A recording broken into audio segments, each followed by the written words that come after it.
आमतौर पर उस समय पर लड़कियों को पढ़ाया लिखाया नहीं जाता था, पर फ्लोरेंस के पिता ने उन्हें पढ़ाया और उन्होंने उन्हें घर पर ही शिक्षा ग्रहण करवाई।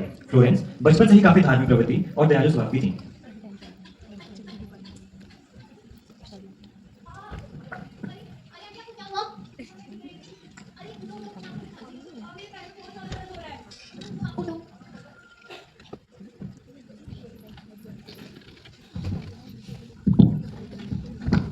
बैठो, मैं आपके लिए फर्स्ट एड लेके आती हूँ।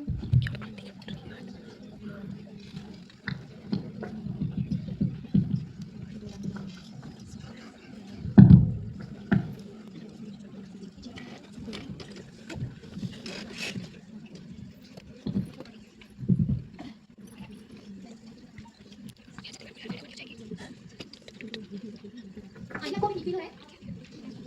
आप जाइए।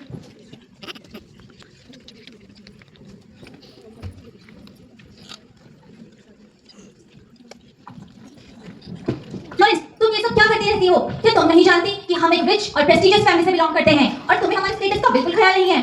बट मॉम, उनको मेरी हेल्प की जरूरत थी। तुम्हारा काम समाज सेवा नहीं बल्कि अपने फ्यूचर पे ध्यान देना है। इतने बड़े बड़े सपने देखने में तुम्हारे लिए आज तुम समाज सेवा में लगी रहती हो। डैड, मैं जब भी किसी को दर्द में देखती हूँ तो मुझे ऐसा लगता है जैसे गॉड मुझे उनकी सेवा करने के लिए बुला रहे हैं। मैं किसी को दर्द में नहीं देख सकती, मैं बड़े होकर लोगों की सेवा करना चाहती हूँ। लिसन फ्लोरेंस, हमने तुम्हें स्ट्रांग और सक्सेसफुल होने के लिए पढ़ाया है, ना कि लोगों का इमोशनल सपोर्ट बनने के लिए। लेट गो फेनी। संपन्न परिवार में पलने बढ़ने के बाद भी फ्लोरेंस का झुकाव लोगों की सेवा और सहायता की तरफ था। 16 साल की उम्र में ही फ्लोरेंस को विजन ऑफ गॉड आता है। तुम्हारा उजियारा दूसरों के सामने चमके कि वे तुम्हारे भले कामों को देखकर तुम्हारी प्रशंसा करें। वह एक दूसरे के प्रति दयालु और विनम्र थे।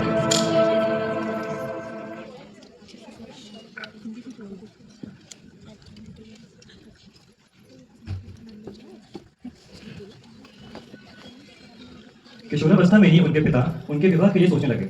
उनकी इच्छा थी कि फ्लोरेंस का विवाह किसी धनी और समृद्ध परिवार में हो। इसके लिए विलियम के दिमाग में एक नाम पहले से था, जो था बेंजामिन जोवे। बेंजामिन जोवे एक टीचर थे और काफी धनी और संपन्न परिवार से थे। इसीलिए उन्होंने फ्लोरेंस के सामने बेंजामिन से विवाह का प्रस्ताव रखा। Sunny, I have to tell you something important. Yes William, what is it? मैं सोच रहा था कि अब फ्लोरेंस की शादी की उम्र हो गई है और मेरे अकॉर्डिंग बेंजामिन उसके लिए परफेक्ट है। तुम क्या सोचती हो इस बारे में? वाह विलियम, तुमने तो बहुत ही अच्छा आइडिया दिया है। तुम्हारा आइडिया तो बहुत ही अच्छा है। बेंजामिन एक बहुत ही समझदार लड़का है और सबसे इंपॉर्टेंट बात तो ये है कि बेंजामिन और हमारी फैमिली का स्टेटस एक जैसा है, तो शादी के बाद फ्लोरेंस को कभी किसी चीज की कमी नहीं होगी। तो तुम फ्लोरेंस को बुलाओ, मैं उसी से बात करूंगा। फ्लोरेंस, बेटा यहाँ आना। Yes mom. तुम्हारे डैड को तुमसे कुछ बात करनी है। बेटा, हमें तुमसे एक इम्पोर्टेंट बात करनी है। मैंने तुम्हारा रिश्ता एक बहुत ही परफेक्ट लड़के से तय कर दिया है। तुम जानना चाहती हो कि वो कौन है? वो और कोई नहीं, तुम्हारे बचपन का दोस्त बेंजामिन है। बट मॉम, डैड, मैं अभी शादी नहीं करना चाहती। मैं और बेंजामिन अच्छे दोस्त हैं, पर मैं सोसाइटी में रह के लोगों के लिए काम करना चाहती हूँ। डैड, मुझे विजन ऑफ गॉड आया है। गॉड ने मुझे एंटाइटल किया है लोगों की हेल्प करने के लिए। वैसे भी मैं आगे जाके नर्सिंग प्रोफेशन ही परस्यू करना चाहती हूँ, ताकि मैं ग्राउंड लेवल पे रह के लोगों की मदद कर सकूँ। क्या कहा तुमने? तुम नर्स बनना चाहती हो? तुम्हें जरा भी आइडिया है कि तुम क्या बोले जा रही हो? इतने बड़े घर की बेटी होकर तुम नर्स बनोगी? You can be a doctor और लॉयर, और तुम नर्स बनना चाहती हो? पर किसी की सेवा करना भी तो कोई मेरे को तो लग रही है हमारी बेइज्जती तुम क्या सोसाइटी में हमारा मजाक बनवाना चाहती हो? शायद वो पहले मजाक बनाएंगे, पर बाद में वे सब समझ जाएंगे।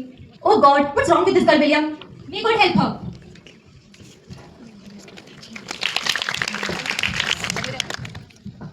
और आखिरकार फ्लोरेंस के माता पिता को उसकी बात माननी पड़ी, जिसके लिए जुलाई 1851 में फ्लोरेंस 3 महीने के लिए जर्मनी चली गई, जहां उन्हें कैसलवर्थ में पास्टर थियोडोर फिल्डर के लूथरन डीकन्स स्कूल में एक नर्स के रूप में प्रशिक्षण प्राप्त हुआ।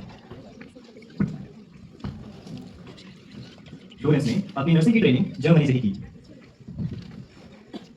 यहीं से फ्लोरेंस के जीवन का असली सफर शुरू हुआ। अब उन्होंने तय कर लिया था कि वे अपना पूरा जीवन मानव सेवा के लिए समर्पित करेंगी।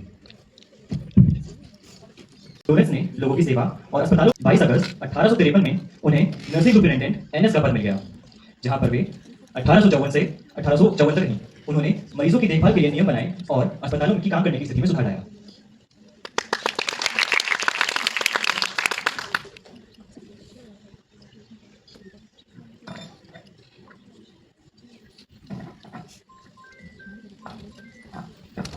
और टर्की एक तरफ था और रसिया दूसरी तरफ। ब्रिटिश सैनिकों को क्रीमिया के दक्षिण में लड़ने को भेज दिया गया। जल्द ही बहुत बुरी खबर आई। पता चला कि सैनिक युद्ध में घायल हो रहे हैं और कई ठंड, भूख और बीमारी से मर रहे हैं। उनकी देखभाल के लिए वहां कोई उचित व्यवस्था नहीं थी।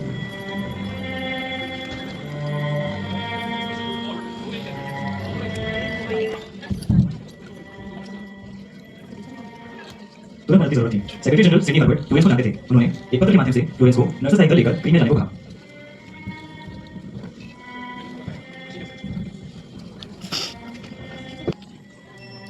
नर्सिस, हमें जल्द से जल्द क्रीमिया जाना पड़ेगा। क्रीमिया में युद्ध चल रहा है, वहाँ हमारे कई सैनिक घायल हुए हैं। हमें जल्द से जल्द क्रीमिया जाके सैनिकों का उपचार करना पड़ेगा। फ्लोरेंस 38 नर्सों का एक दल लेकर युद्ध स्थल पर पहुंची, जहां उन्होंने देखा कि अस्पतालों के हालात काफी खराब थे। हर तरफ दर्द, चीखें और अफरा तफरी का माहौल था। घायल सैनिक मदद के लिए तड़प रहे थे।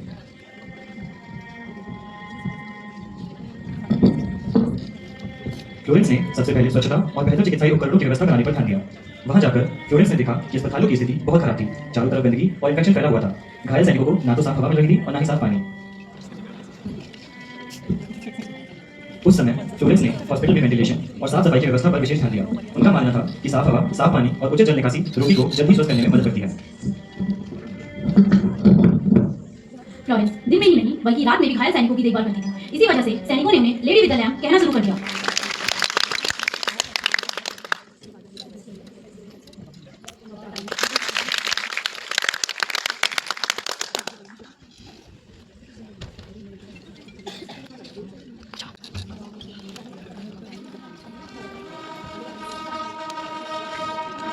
महारानी विक्टोरिया ने स्वयं पत्र लिखकर फ्लोरेंस को धन्यवाद दिया।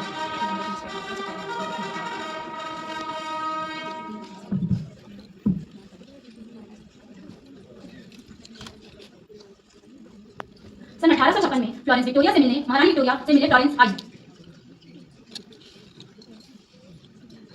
रानी विक्टोरिया से मिलने के बाद फ्लोरेंस ने अस्पतालों और चिकित्सा प्रणाली में सुधार करने पर जोर दिया और फिर लंदन के सेंट थॉमस हॉस्पिटल में 1860 में Nightingale training school for nurses की स्थापना की।